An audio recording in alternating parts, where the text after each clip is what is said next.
हाँ जी स्टूडेंट्स, तो बेटा आज आपका लास्ट आर्टिकल होने जा रहा है रेडॉक्स रिएक्शन यूनिट का। तो बेटा जो आज हमारा लास्ट आर्टिकल है उसका नाम है इलेक्ट्रोकेमिकल सीरीज। तो आज हम करेंगे इलेक्ट्रोकेमिकल सीरीज क्या होती है, एक तो ये पढ़ेंगे, साथ साथ बच्चे हम ये पढ़ेंगे कि इलेक्ट्रोकेमिकल सीरीज की एप्लीकेशंस क्या है। मतलब इलेक्ट्रोकेमिकल सीरीज की एप्लीकेशन इन द सेंस ये कहाँ का हमारा फायदा करती है, किस किस काम आती है। तो अब आपको कि सर इलेक्ट्रोकेमिकल सीरीज क्या होती है। बेटा 10th क्लास में जैसे आपने एक सीरीज पढ़ी है जिसका नाम था रिएक्टिविटी सीरीज। आपको पता है उसी रिएक्टिविटी सीरीज को अब +1 या +2 क्लास में हम एक और नाम से जानते हैं, उसका नाम होता है एक्टिविटी सीरीज। ठीक है, तो रिएक्टिविटी सीरीज हो या एक्टिविटी सीरीज हो, आपने पढ़ा है भाई, उसमें पोटासियम और सोडियम सबसे ऊपर होते हैं और सबसे नीचे पाई जाती है बेटा सबसे कम रिएक्टिव मेटल। जैसे कि पाई जाती है कौन कौन सी मेटल, आपको पता है सिल्वर, गोल्ड और प्लेटिनम।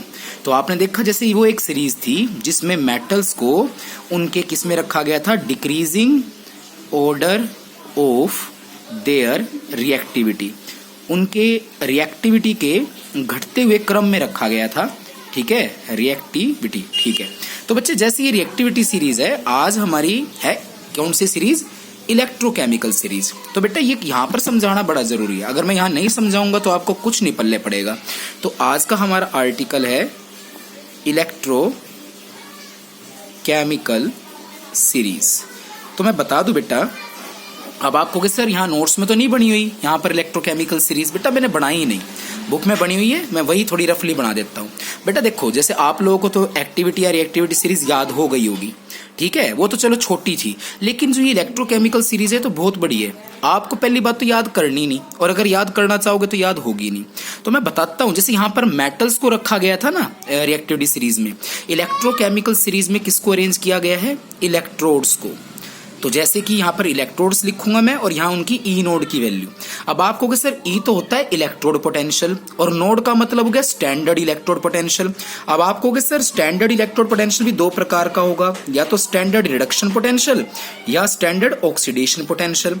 तो बेटा मैं बता दूं, जो ये ई नोड है ना, ये है स्टैंडर्ड रिडक्शन पोटेंशियल की वैल्यू। ठीक है, तो सबसे ऊपर जो रखा गया है वो रखा गया फ्लोरीन।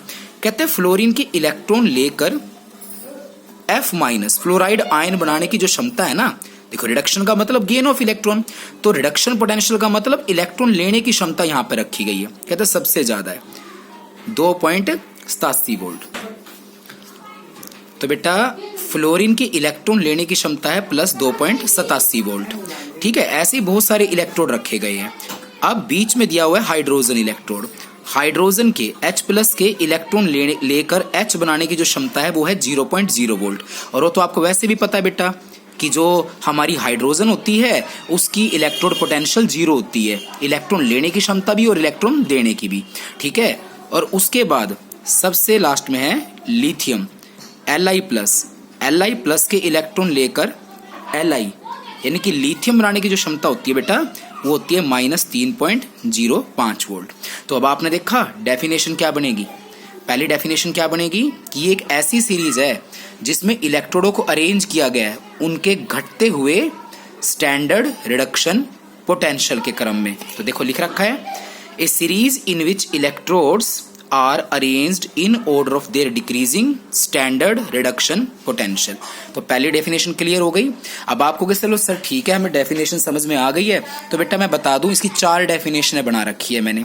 वैसे तो किताबों में एक दे रखी है, आप वो एक भी कर सकते हो, लेकिन बेटा मैंने 4 कर रखी है। ठीक है, तो उसके बाद बच्चे आपको मैंने बता रखा है अगर आपको किसी भी इलेक्ट्रोड की रिडक्शन पोटेंशियल की वैल्यू पता चल जाए तो आप उसके स्टैंडर्ड ऑक्सीडेशन पोटेंशियल की वैल्यू निकाल सकते हो, बस आपको सिंपली साइन चेंज करना है। तो फ्लोरीन की इलेक्ट्रॉन लेने की क्षमता प्लस में थी, लेकिन इलेक्ट्रॉन देने की क्षमता यानी कि स्टैंडर्ड ऑक्सीडेशन पोटेंशियल माइनस में हो जाएगी, तो -2.87 वोल्ट। और बेटा आपको मैंने उस दिन ही बताया था कि 0 के आगे माइनस लगाओ कोई फर्क पड़ता नहीं, तो ऑक्सीजन का तो भाई 0.0 वोल्ट ही रहेगा, लेकिन लिथियम की इलेक्ट्रॉन लेने की क्षमता माइनस में थी, इलेक्ट्रॉन देने की क्षमता यानी कि ऑक्सीडेशन पोटेंशियल प्लस में हो जाएगी, +3.05 वोल्ट।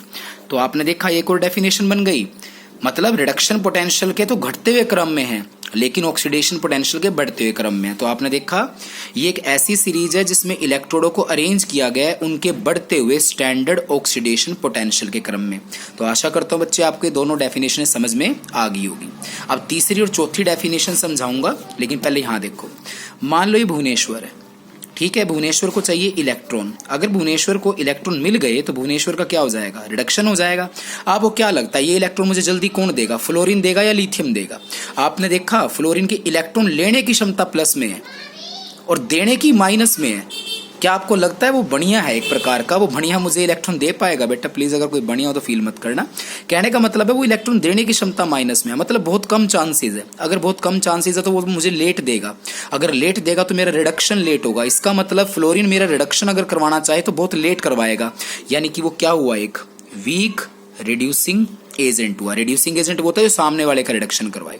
तो फ्लोरीन के बहुत कम चांस है कि वो मेरा रिडक्शन करवा पाएगा। लेकिन लिथियम के पास जाऊंगा ना, भाई इलेक्ट्रॉन दे दे, लिथियम कहता है भाई मेरे इलेक्ट्रॉन लेने की क्षमता तो माइनस में, लेकिन मेरे इलेक्ट्रॉन देने की क्षमता प्लस में, तो फटाफट मेरा इलेक्ट्रॉन ले ले। यानी कि लिथियम फटाफट से क्या करेगा, मेरा रिडक्शन कर देगा, मतलब वो क्या होगा, एक स्ट्रॉन्ग रिड्यूसिंग एजेंट। तो आपने देखा एक और डेफिनेशन, मतलब ये एक ऐसी सीरीज है। और मैं बता दूं बेटा, जब भी मैं एक वर्ड यूज करूंगा करेक्टर, मैं कहीं पर भी करेक्टर वर्ड यूज करूं, पावर वर्ड यूज करूं, स्ट्रेंथ वर्ड यूज करूं या नेचर वर्ड यूज करूं, मतलब एक ही है। तो आपने देखा ये एक ऐसी सीरीज है जिसमें इलेक्ट्रोडों को अरेंज किया गया उनके बढ़ते हुए रिड्यूसिंग है ना, सामने वाले का रिडक्शन कर रहे हैं, रिड्यूसिंग करेक्टर के क्रम में, या रिड्यूसिंग पावर, या रिड्यूसिंग स्ट्रेंथ, या रिड्यूसिंग नेचर। तो देखो जरा ये वाली डेफिनेशन भी लिखी होगी। कहते हैं electrodes are arranged in order of their increasing reducing character. अब आपको सर फोर्थ करवा दी, थर्ड क्यों नहीं करवाई? थर्ड भी करवाते हैं। अब वही बात है, भुवनेश्वर कह रहा है कि भाई मेरा इलेक्ट्रॉन ले लो। पहले कह रहा था मुझे इलेक्ट्रॉन दे दो, फ्लोरीन कहता है भाई मैं तो नहीं तेरे को इलेक्ट्रॉन दूंगा, लेकिन अब वो कह रहा है कि मेरा इलेक्ट्रॉन ले लो। फ्लोरीन कहेगा भाई फटाफट दे। अब फ्लोरीन अगर मेरा इलेक्ट्रॉन फटाफट ले लेगा तो मेरा क्या हो जाएगा, अब की बार ऑक्सीडेशन। अगर मेरा ऑक्सीडेशन करवाना है तो फ्लोरीन फटाफट मेरा ऑक्सीडेशन करवाएगा, यानी कि फ्लोरीन एक स्ट्रॉन्ग ऑक्सीडाइजिंग एजेंट होगा।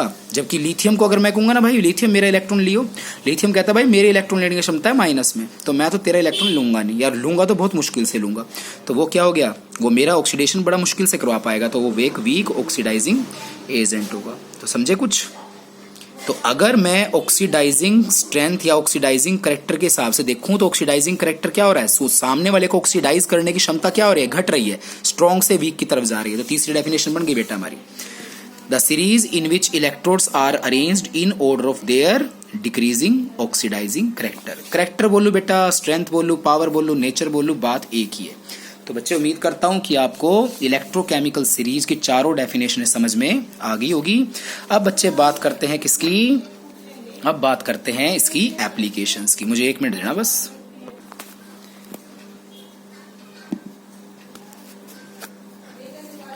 अबे जूम क्यों नहीं हो रहा भाई, जूम हो जा फटाफट। हाँ हो गया। तो बेटा सबसे जो पहली एप्लीकेशन है इलेक्ट्रोकेमिकल सीरीज की वो क्या है, कहते हैं हम इलेक्ट्रोकेमिकल सीरीज की हेल्प से कंपैरिजन कर सकते हैं किसका, रिलेटिव ऑक्सीडाइजिंग और रिड्यूसिंग पावर का कंपैरिजन कर सकते हैं। अब आप कहोगे सर मतलब क्या है इस हेडिंग का, भाई दो मेरे पास इलेक्ट्रोड है, मुझे ये बताना है कौन सा वीक ऑक्सीडाइजिंग एजेंट है, कौन सा स्ट्रॉन्ग है, या कौन सा वीक रिड्यूसिंग एजेंट है, कौन सा स्ट्रॉन्ग रिड्यूसिंग एजेंट है। देखो बेटा एक बात बताओ, जैसे लीटर को मीटर के साथ कंपेयर नहीं कर सकते, ऑक्सीडाइजिंग पावर को रिड्यूसिंग पावर के साथ कंपेयर नहीं कर सकते। देखो बेटा बीच में और दिया हुआ है, मतलब या तो दोनों इलेक्ट्रोडों की ऑक्सीडाइजिंग पावर का कंपैरिजन कर सकते हैं इस सीरीज की हेल्प से, या दोनों इलेक्ट्रोडों की रिड्यूसिंग पावर का। चलो मैं आपको कॉपी पे समझाता हूँ। आपको ना मैंने इलेक्ट्रोकेमिकल सीरीज में बोला भी एक इलेक्ट्रोड है जिसका नाम है एक्स और एक है वाई। एक्स ऊपर पड़ा है इस सीरीज में, वाई नीचे पड़ा है। अगर आपको यहाँ कंफ्यूजन है देखने में, यहाँ देख लो, एक इलेक्ट्रोड यहाँ है एक्स और एक इलेक्ट्रोड है यहाँ पे वो वाई है। अगर मैं आपसे पूछ लूँ भाई कौन सा स्ट्रॉन्ग रिड्यूसिंग एजेंट होगा, तो आपको पता है भाई जब नीचे जाते हैं ना तो रिड्यूसिंग करेक्टर वीक से स्ट्रॉन्ग होता है, बढ़ता है। तो यानी कि नीचे वाला हमेशा स्ट्रॉन्ग रिड्यूसिंग एजेंट होगा और ऊपर वाला हमेशा वीक रिड्यूसिंग एजेंट होगा।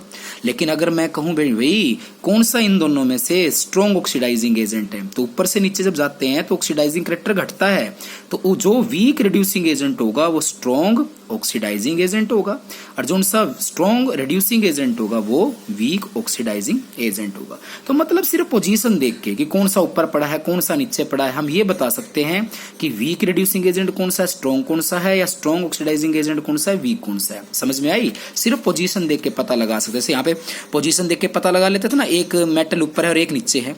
अगर कोई क्या भी एक मेटल एक्स है एक मेटल वाई है, कौन सी मेटल ज्यादा रिएक्टिव होगी, आप कहोगे ऊपर वाली। वैसे यहां पर बता सकते हैं। देखो तो आपने देखा इन इलेक्ट्रोकेमिकल सीरीज जो रिड्यूसिंग करैक्टर होता है एलिमेंट का वो क्या होता है बच्चे, top to bottom reducing character increase होता है और ऑक्सीडाइजिंग करैक्टर डिक्रीज होता है। यानी कि एक एलिमेंट जो ऊपर पड़ा है वो वीक रिड्यूसिंग एजेंट होगा, किसे कंपैरिजन में, उसके नीचे वाले एलिमेंट है कंपैरिजन। नहीं समझ आया? देखो निकल और जिंक इलेक्ट्रोकेमिकल सीरीज में इस तरह पड़े हैं, निकल ऊपर पड़ा है जिंक नीचे पड़ा है। तो मैंने बोला था भाई जो ऊपर होगा ना वो वीक रिड्यूसिंग एजेंट होगा और नीचे वाला स्ट्रॉन्ग, क्योंकि ऊपर से नीचे जाते हैं ना तो रिड्यूसिंग करैक्टर बढ़ता है और ऑक्सीडाइजिंग करैक्टर घटता है। तो भाई अगर मैं निकल और जिंक की रिड्यूसिंग करैक्टर को कंपेयर करूं तो आप कहोगे सर निकल वीक रिड्यूसिंग एजेंट है जबकि जिंक स्ट्रॉन्ग रिड्यूसिंग एजेंट है। लेकिन अगर कोई कह दे भाई इनका ऑक्सीडाइजिंग करैक्टर कंपेयर करना, तो भाई जो वीक रिड्यूसिंग एजेंट होता है ना वो स्ट्रॉन्ग ऑक्सीडाइजिंग एजेंट होता है। तो भाई निकल रिड्यूसिंग एजेंट के रूप में वीक था लेकिन ऑक्सीडाइजिंग एजेंट के रूप में स्ट्रॉन्ग हो जाएगा, और जिंक रिड्यूसिंग एजेंट के रूप में स्ट्रॉन्ग था, अब की बार वो ऑक्सीडाइजिंग एजेंट के रूप में वीक पड़ जाएगा। बोलो बेटा, आशा करता हूँ ये भी समझ में आ गया होगा। अगर नहीं आया तो देख लेंगे, कोई बात नहीं। अब बता देना बेटा मुझे, मैं दोबारा से एक और वीडियो बना दूंगा, नहीं तो ऑनलाइन समझा दूंगा। दूसरा है बेटा प्रेडिक्टिंग द फिजिबिलिटी और पॉसिबिलिटी और spontaneity of A redox reaction. ठीक है, तो कहते हैं हम इस इलेक्ट्रोकेमिकल सीरीज की हेल्प से ये भी पता लगा सकते हैं कि कोई रिडॉक्स रिएक्शन होगी या नहीं होगी। नहीं समझे? चलो एग्जांपल ये मत देखना, अभी इसको दिखाता हूं मैं। वैसे तो एक बहुत बड़ी एग्जांपल था बेटा मेरे पास आपके 10th वाला, लेकिन क्या करूँ वो नोट्स में नहीं है। अगर मैंने वो समझा दिया तो शायद आपको समझ में आए ना आए प्रोबेबिलिटी, लेकिन यहाँ से देखते हैं। आपने देखा आयरन ने निकल सल्फेट के साथ रिएक्शन करी, आयरन ने निकल को डिस्प्लेस कर दिया, आयरन निकल के स्थान पर आ गया, तो अब निकल के स्थान पर आयरन आ गया तो FeSO4 बन जाएगा और निकल अलग हो जाएगा। ठीक है, तो अब आपको सर ये रेडॉक्स रिएक्शन तो नहीं है, ये तो एक डिस्प्लेसमेंट रिएक्शन है। भाई ये डिस्प्लेसमेंट रिएक्शन तो है ही।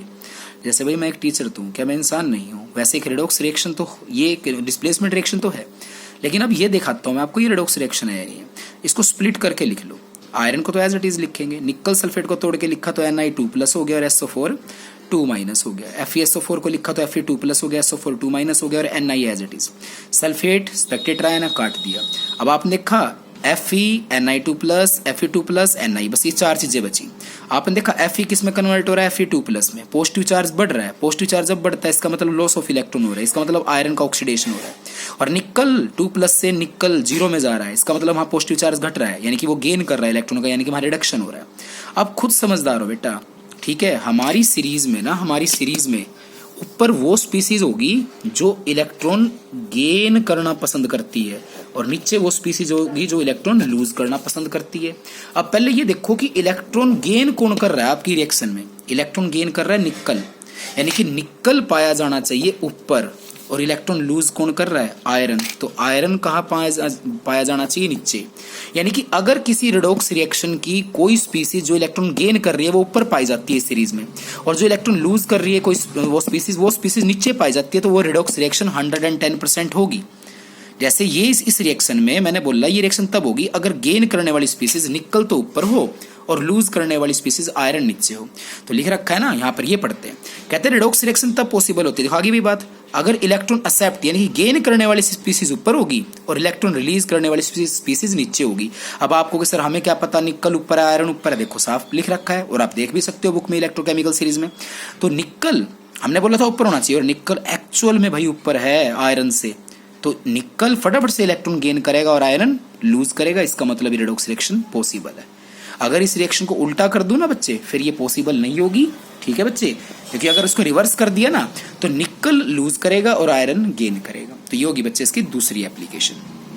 ठीक है, अब तीसरी एप्लीकेशन तो मैं आपको हेडिंग बता के और बहुत आसानी से समझा सकता हूँ, क्योंकि बच्चे ये एप्लीकेशन तो आपने 10th क्लास में पढ़ी है। 10th क्लास में आपने पढ़ा होगा कि जो ज्यादातर मेटल्स है ना वो एसिड से रिएक्ट करके क्या बनाती है, साल्ट और हाइड्रोजन गैस। अब वही आपको डिटेल में समझाना है मुझे। कहोगे सर क्या है एप्लीकेशन का नाम? भाई इस सीरीज की हेल्प से हम ये पता लगा सकते हैं कि क्या कोई मेटल हाइड्रोजन गैस पैदा करेगी या नहीं करेगी जब वो एसिड के साथ रिएक्ट करेगी। चलो पहले तो डिटेल में जाने दो बेटा, क्योंकि अगर डिटेल में नहीं गए कोई फायदा नहीं है। 1 मिनट रुको बस। अब हमको पता है भाई मेटल जब एसिड से रिएक्ट करती है तो क्या बनता है, साल्ट और हाइड्रोजन गैस।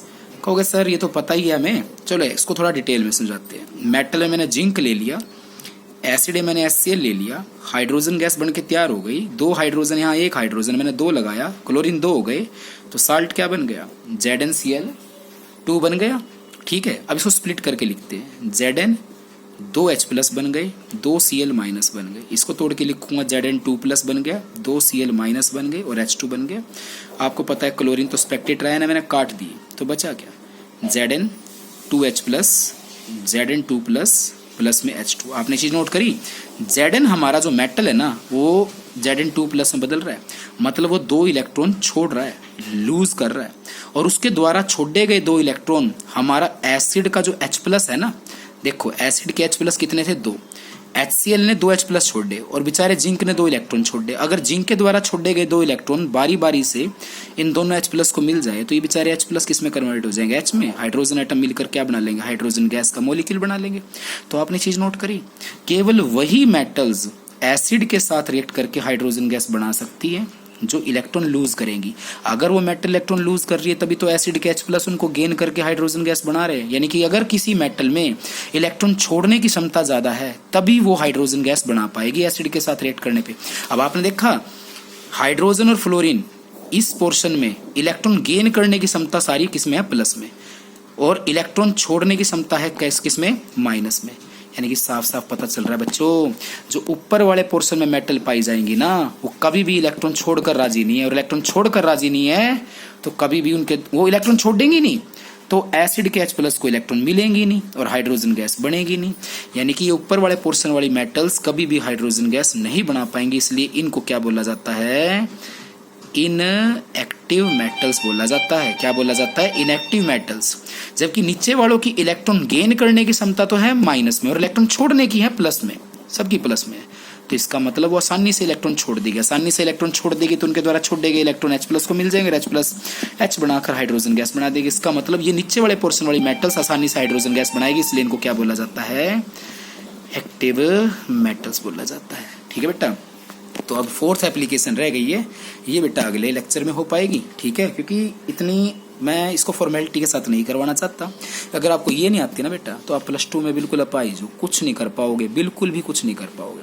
तो आपसे एक रिक्वेस्ट है बेटा, इलेक्ट्रोकेमिकल सीरीज की जो मैंने आपको फोटो भेजी थी सवेरे भी, ठीक है, इलेक्ट्रोकेमिकल सीरीज अच्छी तरह से एक बार रीड कर लेना, उसकी एप्लीकेशन को भी एक बार रीड कर लेना।